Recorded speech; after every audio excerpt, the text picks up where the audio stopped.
So we have discussed till the Newton's third of law of motion. We have already proved the Newton's second law of motion.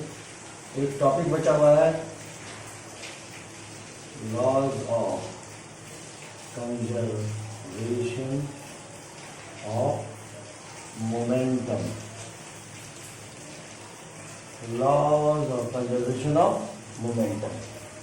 Law of conservation of momentum थोड़ा सा discuss कर लेते हैं. Momentum क्या है? What is momentum?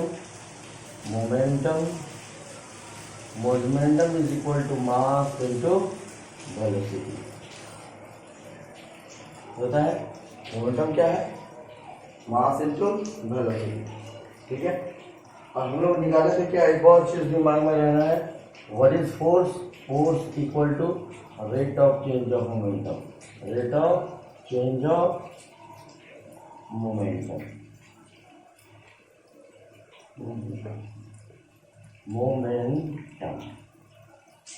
That is force equal to delta P by time. ठीक है. Delta P बोलेंगे, इसको कहेंगे change of momentum. Change of momentum. Change of momentum. तो what is law of conservation of momentum? तो कहेंगे क्या कि हरदम क्या होता है, the total amount of momentum always remains constant before and after. कब? जब तक before and after any kind of collision. Momentum क्या है? This is actually the product of mass and velocity.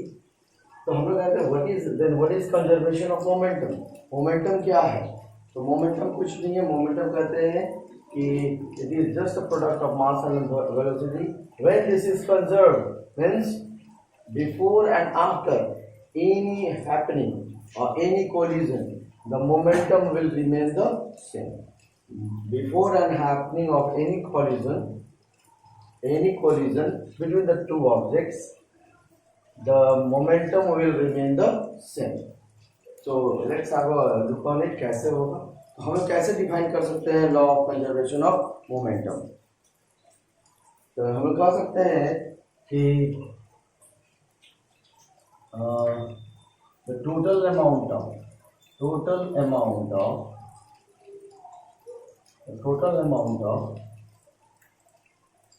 Momentum of a system. कोई भी system ले लेते हैं. That could be a body, that could be a system also. Like if you are talking about the bullet also, like बंदूक के बारे में अगर हम लोग बात कर रहे हैं तो उसके बारे में कहेंगे तो वो क्या हो सकते हैं? The total amount of momentum of a system of a body is always constant. ये दिमाग में रखना. कांस्टेंट होगा. कैसे? कब तक? Till an external force is not applied. External force is not applied. कब तक? जब तक कोई एक्सटर्नल फोर्स अप्लाई ना किया गया. ठीक है. तो यहां तक हम लोग को समझ में आ गया. तो अब हम लोग को देखना है क्या कि how this law of conservation of momentum can be proved. और ये क्या कहना चाह रहा है? तो मान लेते हैं कि suppose there is an object. एक ऑब्जेक्ट ले लेते हैं. There is an object. इसका मास, ये ऑब्जेक्ट का नाम दे दिए ए, जिसका मास क्या हो गया? m. ठीक है. अब ये जब इनिशियल वेलोसिटी, जब ये मूव करेगा, if it will move, it will get an initial velocity. ठीक है. It will get an initial velocity. दूसरा एक ऑब्जेक्ट और ले लेते हैं. चलो एक और ऑब्जेक्ट ले लेते हैं. इसका नाम दे दिए बी. इसका भी मास क्या होगा? Let the mass be m. ठीक है. और इसको हम लोग ऐसे लिख देते हैं, mass of A and mass of B. इसका भी इनिशियल वेलोसिटी क्या होगा? जब ये मूव करेगा तो इनिशियल वेलोसिटी यू होगा. इसका ले लेते हैं initial velocity of A and initial velocity of B. तो कह रहा है क्या कि the momentum of this A and plus the momentum of the B, कब? When they are moving in a straight path. जब सीधा एक स्ट्रेट पाथ पर चल रहा है, पाथ पर चलेगा, ठीक है। कब? बिफोर द कॉलिजन, कॉलिजन से पहले जो इसका मोमेंटम होगा, the sum of the momentum of A and B will be equal to the sum of the momentum of the final momentum of A and B after the collision. अब कैसे कर रहा है, क्या किस तरह से ये किया जा रहा है, तो लेट्स हैव अ लुक। तो हम लोग कंसीडर कर दिए, consider body of mass, consider body A and B of mass ma and mb with the initial velocity a and b, sorry, with the initial velocity of a is considered as ua and the initial velocity of b is considered as ub, ठीक है। तो हम लोग इसको एक और बना लिया जाए थोड़ा सा और अच्छा से। इसको ले लिए हम लोग मास ma, initial velocity u a, और एक और ले लेते हैं मास mb ले लेते हैं, इनिशियल वेलोसिटी u, ठीक है, जब मूव कर रहा है। और इसमें एक चीज देखना है क्या, इनिशियल वेलोसिटी ऑफ a हरदम क्या होगा, it will be greater than initial velocity of b। तो what will happen after some times when it is moving in a path, कुछ देर के बाद यहाँ क्या होगा, देयर इज अ कॉलिजन, एक कॉलिजन होगा। कॉलिजन कैसे होगा, इस तरह से मान लो दो ऑब्जेक्ट ले लिए, यही ऑब्जेक्ट a है, यही ऑब्जेक्ट b, कोलाइड करेगा and they will collide for a certain period of time, time को हम लोग मान लिए t, ठीक है। तो ये जब कोलाइड करेगा तो there is a force applied by a, force applied किसके द्वारा किया जा रहा है, a ऑब्जेक्ट के द्वारा। तो हम लोग ले लेते हैं fa और एक फोर्स अप्लाई किया जा रहा है जस्ट अपोजिट डायरेक्शन में b के द्वारा, जिसको हम लोग ले लिए fp, ठीक है। एक ले लिए fa एंड एक ले लिए fp। अब जब ये कोलाइड हुआ आफ्टर सम टाइम्स हम लोग को क्या नजर आता है, हम लोग सबको नजर क्या आएगा कि जो a है, mass of an object will remain the same but the velocity will increase. इसका जो है तो फाइनल वेलोसिटी हम लोग ले लिए a और फाइनल वेलोसिटी हम लोग ले लिए mass of object b remains the same but the final velocity will be of b, ठीक है। तो व्हाट विल हैपन, तो देखा गया है तो ये law of conservation of momentum हम लोग कब ले रहे हैं, in a straight path taking other force of frictions और any other frictions to be zero और नेग्लिजिबल, जिसको हम लोग हटा देते हैं, ठीक है। तब ये बात हम लोग बातते हैं। तो व्हाट विल हैपन, तो यहाँ देखा गया है क्या कि द मोमेंटम, तो चलो हम लोग निकाल लेते हैं what will the momentum of A before the collision. यहाँ इसको हम लोग क्या बोलेंगे, this part is called the collision, जहां पर ये दो ऑब्जेक्ट क्या कर रहे हैं, टकरा रहे हैं, ठीक है। इसको ऐसे यहाँ पर क्या है, this is called the collision. ये कब का है, this is the before collision, before collision. और ये जो पोर्शन है this will be after collision, ठीक है। तो क्या देखें, तो हम लोग को देखा गया क्या, तो मोमेंटम क्या है, total amount of momentum of A system of a body is always constant and till an external force is not applied. तो कह रहा है कि जो मोमेंटम है ये दोनों का देखा गया क्या, before collision and after collision दोनों का बराबर होगा। तो पहले हम लोग एक काम किया जाए, let's get the momentum of A and B. तो पी का मोमेंटम क्या हो जाएगा, तो M A into U A, where the PV का मोमेंटम क्या हो जाएगा, पीवी का momentum M B into U B. This is before collision, कब कहा है ये, बिफोर कॉलिजन। अगर हम लोग कहें आफ्टर कॉलिजन क्या होगा, तो उस समय पीए का मोमेंटम क्या होगा, एम ए इंटू बी ए, और पीबी का क्या होगा, एम बी इंटू बी। ये कब का होगा, आफ्टर कॉलिजन, ठीक है।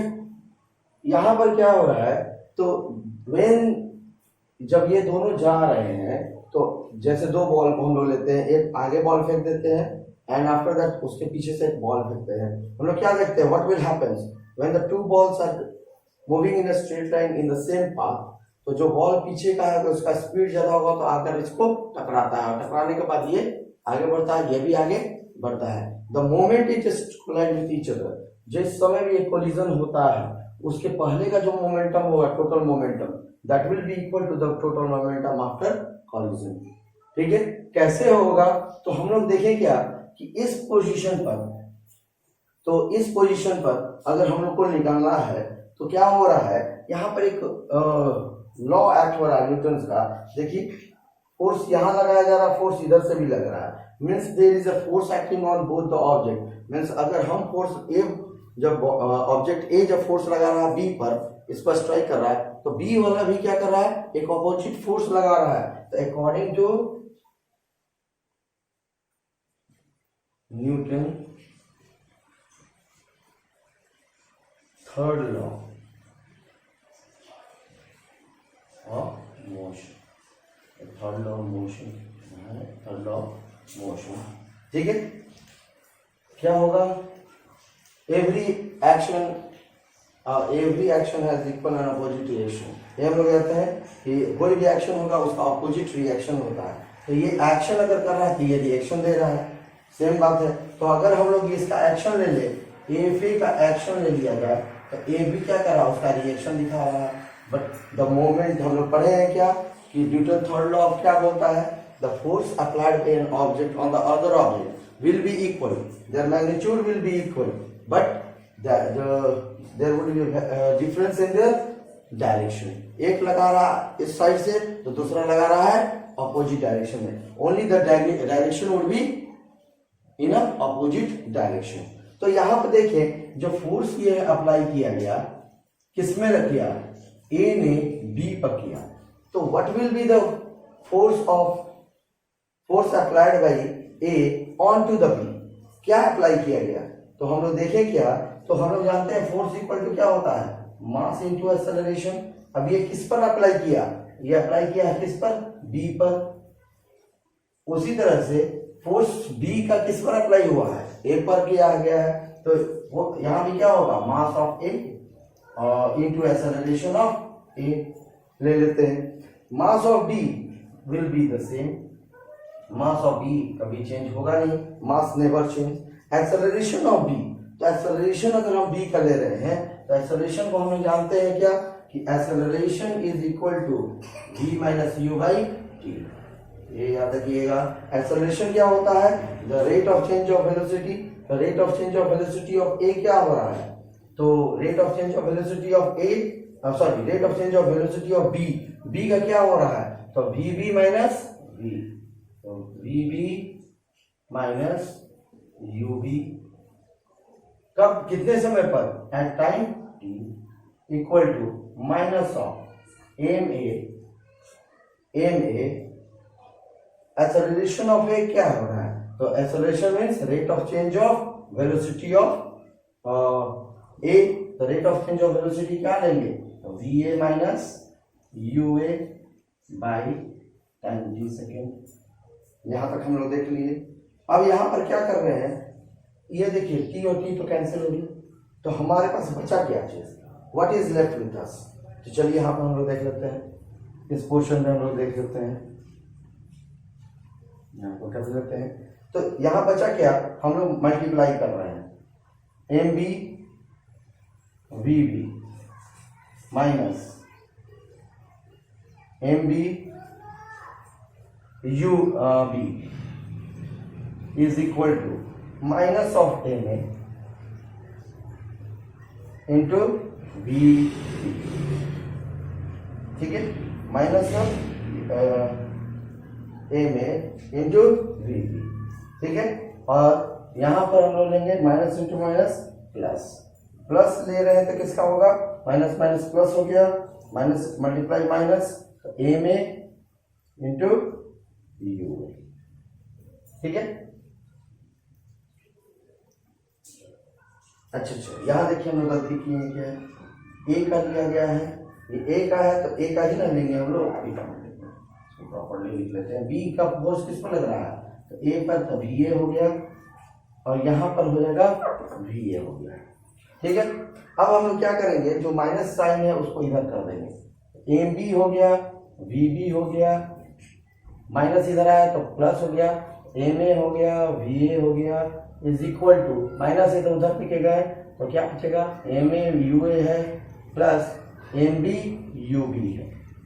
तो देखिए ये क्या है, this is the momentum of the object, momentum of the object. यहां पर अगर हम कहें, यहां पर अगर हम निकालें P A plus P B will be equal to M A V A plus M B we B. ये कब है, ये कब हो रहा है, आफ्टर कॉलिजन। और यहां पर अगर हम लोग निकाले P A plus P B, total momentum जिसको हम लोग कहते हैं, टोटल मोमेंटम बिफोर कॉलिजन अगर निकाला जाए तो क्या होगा, m A you A plus M B you B. ठीक है, तो ये कब का है, दिस इज, ये कब का है, ये जो ये हम लोग निकाल रहे हैं ये किस कब का है, दिस इज आफ्टर कॉलिजन, और ये कब का है, दिस इज बिफोर कॉलिजन। तो हम देख रहे हैं M B we B plus m A u भी ए, ये कब का हुआ, आफ्टर कॉलिजन। और ये कब का हुआ, देखिए इसको, m A you A plus M B you B, ये कब का है, बिफोर कॉलिजन। अच्छा, तो यहां पर हमें क्या नजर आया कि total momentum of any system before and after collision will be conserved, there would be no change in the momentum of that object. ठीक है, means after collision and before collision there would be, it would be same। कब तक, जब तक कोई force, extra force ना लगाया जाए, चाहे वो फ्रिक्शनल फोर्स हो, चाहे हमारे द्वारा फोर्स हो, चाहे वो केमिकल फोर्स हो, चाहे ग्रेविटेशनल फोर्स हो। if any other force is not acting on it, then what will happen, till the time the total momentum will remain the same of that for that bodies before and after collision। यही same principle apply हो रहा है किस पर, अगर हम लोग देखा जाए तो गन पर देखा जाए तो गन का जैसे एक हम लोग बना लेते हैं छोटा सा स्ट्रक्चर, वैसा करना नहीं आता है।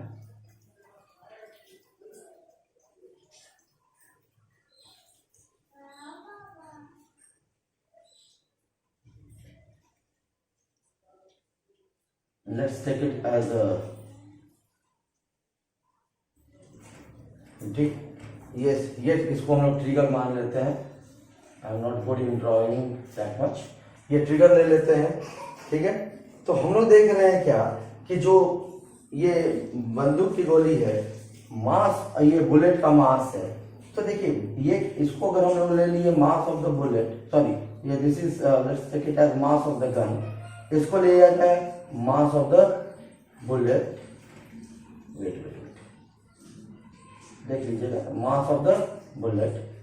यहां पर initial velocity of the gun and initial velocity of the bullet अगर देखा जाए तो जब तक कुछ नहीं किया जा रहा तो बुलेट का और गन का जो वेलोसिटी है 0 रह रहा है।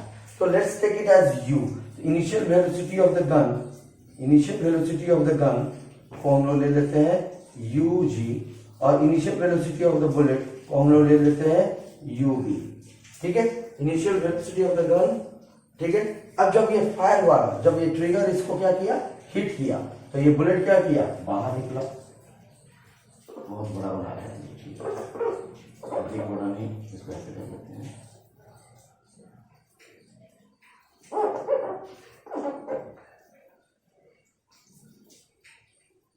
ठीक है, इसी तरह का बुलेट होता है। जब ये मूव करता है तो किस तरह से करता है, इस तरह से करता है। It will go in such a way, move कर रहा है किस तरह से, इस तरह से मूव करता है, इस तरह से मूव करते जाता है इन दिस डायरेक्शन। तो इस डायरेक्शन को हम लोग से बोला जाता है मजल वेलोसिटी भी बोल देते हैं। ठीक है, अब इस समय जो वेलोसिटी ऑफ द गन, अगर हम लोग वेलोसिटी ऑफ द बुलेट को हम लोग क्या ले लें, वी भी ले लें, and the mass of the bullet, mass of the bullet will remain the same, it is not going to change। इसको चेंज होगा तो नहीं। इस समय जब ये स्ट्राइक किया, बुलेट बाहर निकला, तो गन क्या करता है, पीछे की तरफ झटका मारता है, और जो पीछे की तरफ ये जो झटका मार रहा है गन, उसको हम लोग बोलते हैं रिक्वायरिंग ऑफ गन। उसको हम लोग क्या बोलते हैं? Requiring of gun. गन को क्या बोलते हैं? This is called the requiring of gun. अब रिक्वायर हो रहा है तो उस समय इसका जो वेलोसिटी होगा पीछे की तरफ, वो हम लोग ले लेते हैं vg, final velocity of gun, and mass of the gun will be the same, mass of the gun, क्योंकि मास ऑफ द गन कभी भी बदलेगा नहीं। तो हम अगर देखा जाए तो ये भी क्या हो रहा है, जब बुलेट को हिट कर रहा है, बिफोर हिटिंग द बुलेट, कौन हिट कर रहा है? जो ट्रिगर है हिट कर रहा है, जिसके कारण बुलेट बाहर निकल रहा है। तो एक तरह का क्या हो रहा है? एक तरह का कॉलिजन हो रहा है, just like ball which we have taken. Ball क्या कर रहा है? हिट कर रहा, तो ये आगे स्पीड निकल गया, उसके पीछे से ये गया। तो सेम हैपेंस, जब बुलेट को ये हिट किया, बुलेट आगे गया, गन पीछे आया, तो it is again a type of a collision. हम लोग को इसके ऊपर इसको रख देते हैं। देखिए, अगर फाइनल है, ये फाइनल है, तो फाइनल की जगह हम लोग फाइनल रख देते हैं, और तो बिफोर कॉलिजन हम लोग लिखते हैं मास ऑफ ए, तो हम लोग मास ऑफ जी लिख लेते हैं, mass of G, initial velocity of gun, initial velocity of gun, initial velocity of gun, plus mass of B, मतलब mass of the bullet into initial velocity of the bullet is equal to mass of the gun into final velocity of the gun plus mass of the bullet into final velocity of the bullet। ठीक है। अच्छा, mass of the gun तो हरदम same रहेगा, mass of the gun will never change, bullet का mass कभी भी बदलेगा नहीं। तो what is going to happen? There would be change in the initial velocity of gun and initial velocity of bullet। जब बंदूक में गोली को डाला जाता है उस समय वेलोसिटी अगर हम लोग लेते हैं तो क्या लेंगे? Initial velocity of the gun is 0 and initial velocity of the bullet will be 0। तो अगर हम initial velocity of gun, initial velocity of bullet की जगह 0 रख दे तो क्या लिख सकते हैं? इसको इस तरह से ले लीजिए, mass of the gun 0 into 0 plus mass of the bullet into 0 equal to mass of the gun into velocity of gun plus mass of the bullet by velocity of the bullet. ठीक है। तो ये जब 0 हुआ था, when anything multiplied with 0 it will be 0, that 0 will be equal to mass of the gun, velocity of the gun, velocity of the gun plus mass of the bullet into final velocity of the bullet। This is a formula which we derive for इसके लिए for a recoiling of the gun। This is for the recoiling of the gun। तो हम लोगों को पूरा नहीं करना है, because we need to take the final velocity of the gun when the gun recoils and the bullet move with a high velocity। ठीक है। तो ये फॉर्मूला पर ही हम लोग को बहुत सारे न्यूमेरिकल्स को बनाना है। ठीक है। I believe I am my self clear. फिर से एक बार कर देते हैं। तो law of conservation of momentum क्या करता है कि law of conservation of momentum state करता है कि जो टोटल मोमेंटम होता है किसी भी सिस्टम का, before and after any miss happening like collision, वो पहले और बाद का जो मोमेंटम होगा वो हरदम बराबर रहेगा जब तक कोई एक्सटर्नल फोर्स उस पर काम नहीं कर रहा है। कैसे? जैसे हम लोग जो ऑब्जेक्ट ले लिए, एक ए ले लिए, एक बी ले लिए, एक ए लिए, बी लिए, जब उसको हम लोग रखे हैं, when it's move in a straight path taking the other forces to be around 0 और we are neglecting the forces of friction also. Friction को भी हम क्या किए? नेग्लेक्ट कर दिए। तो हम लोग देखें क्या, व्हेन इट इज मूविंग, और उसमें एक चीज देखेंगे कि इनिशियल वेलोसिटी जो हम लोग ए का ले रहे हैं, ऑब्जेक्ट ए का, वो किससे ज्यादा होगा? थोड़ा सा ज्यादा होगा बी का। जब अगर इसका ए का अगर वेलोसिटी ज्यादा नहीं होगा, ए का वेलोसिटी ज्यादा नहीं होगा, इसका वेलोसिटी ज्यादा नहीं होगा, तो ये इसके वेलोसिटी के नजदीक कैसे आएगा? It is not going to cross. Suppose अगर हम लोग बोलते हैं कि हमको किसी से आगे निकलना है, ठीक है, when we are driving a bike और अ साइकिल, तो हम लोग क्या करते हैं? हम लोग अपने स्पीड को बढ़ा देते हैं। कैसे? मान लीजिए बाइक चला रहे हैं 20 किलोमीटर पर आवर के स्पीड से, तो उस समय उसका स्पीड को क्या हम करते हैं? इंक्रीज करते हैं 40, उससे ज्यादा हो सकता है तो 60, तो डिपेंड करता है। वेलोसिटी हम इंक्रीज करते हैं तो हम लोग इसको क्या करेंगे? क्रॉस करेंगे। अगर पीछे से अगर क्रॉस ना करे, अगर इसका वेलोसिटी से हम लोग ज्यादा निकल गए तो क्या करेगा, इस पर हम टकरा जाएंगे। When we both are moving in same direction, cycle एक आगे चल रहा है, पीछे से हम साइकिल स्पीड में जा रहे हैं, there is no other way, हम उसको क्या करेंगे, हिट ही करेंगे। तो what is going to happen, यही ना कॉलिजन होता है, तो हिट क्या हुआ, तो सेम हैपन, यहाँ हिट करेगा कब, जब ये इसका वेलोसिटी इसके वेलोसिटी से ज्यादा होगा, इसका वेलोसिटी इसके वेलोसिटी से ज्यादा होगा, ठीक है।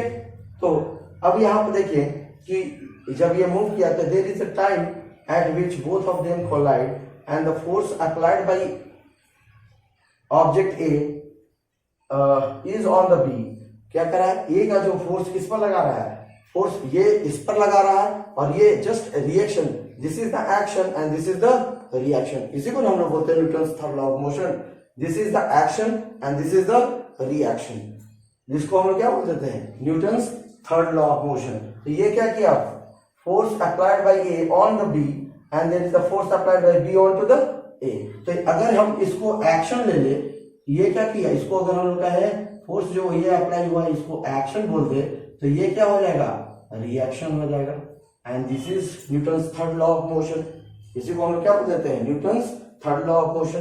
पढ़ाने में दिक्कत होगा, let's do one thing, let's write it clear. ये हुआ एक्शन और ये क्या हो गया, रिएक्शन। और हम लोग Newton's third law of motion के अनुसार जानते हैं, when two forces means when an object hit the other object, then the magnitude of the force will remain the same, but the direction will be opposite in nature.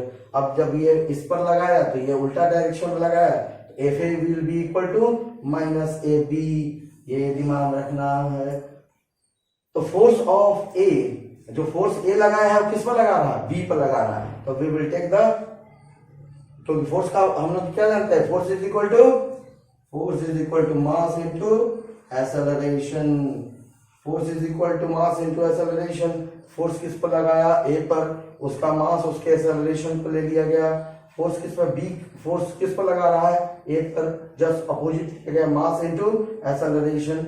जब दोनों लिए तो acceleration को क्या बोलते हैं, एक्सेलरेशन को rate of change of velocity, rate of change of velocity हम लोग ले लिए vB minus vB, sorry vB minus uB, क्यों, किसका लिए है, ऑब्जेक्ट बी का, एट टाइम टी सेकेंड, दोनों टी कट गया, अब दोनों का मल्टीप्लाई किए, the multiplication of the this and this comes around this, minus sign को इधर लेके आए, माइनस साइन को उधर लेके गए, ये क्या होगा, this what we have observed, what we got is the total momentum of that object after collision. कब आया है, आफ्टर कॉलिजन का। ये जो मुझे मिला है वो कब मिला है, बिफोर कॉलिजन का। तो देखिए दोनों तरफ मोमेंटम क्या हो गया, बराबर हो गया, और इसी को हम लोग बोलते हैं law of conservation of momentum, and this is applicable on all the things, जैसे recoiling of the gun, gun का रिकॉइलिंग जो होता है वो भी क्या है, it is an example of the law of conservation of momentum. कैसे, mass of the gun will never change, mass of the bullet is not going to change, only there is a change in the velocity। कैसे, when we are taking the gun, gun हम लिए, bullet को उस पर load किए, तो उस समय जो बुलेट का स्पीड होगा और गन का जो स्पीड होगा वो क्या होगा, या जो वेलोसिटी होगा वो क्या होगा, जीरो होगा। इनिशियल वेलोसिटी को अगर हम लोग जीरो ले लें, then what will happen, this is actually a part of a law of conservation of momentum। तो मोमेंटम को हम रख लिए, mass of the gun before, mass of the gun into the initial velocity of gun and mass of the bullet and into initial velocity of bullet, that will be equal to the final velocity of the gun into mass of the gun plus final velocity of the gun bullet into mass of the bullet। अब यहाँ initial velocity zero होगा दोनों का, gun का और bullet का, then it will be coming around zero।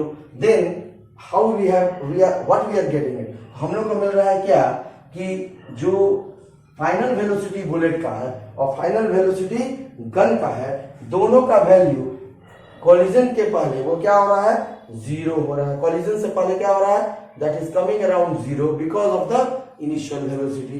तो हम लोगों को केवल इसका वैल्यू को पुट कर देना है, we will getting the velocity निकाल सकते हैं गन का, वेलोसिटी हम बुलेट का निकाल सकते हैं, मास ऑफ द गन दिया हुआ है तो बुलेट का मास निकाल सकते हैं। अगर ये तीन चीज दिया हुआ तो कोई एक चीज को निकाला जा सकता है। आई थिंक सबको ये समझ में आ गया होगा। तो इसके बाद we are going to discuss the next topic later on. Thank you.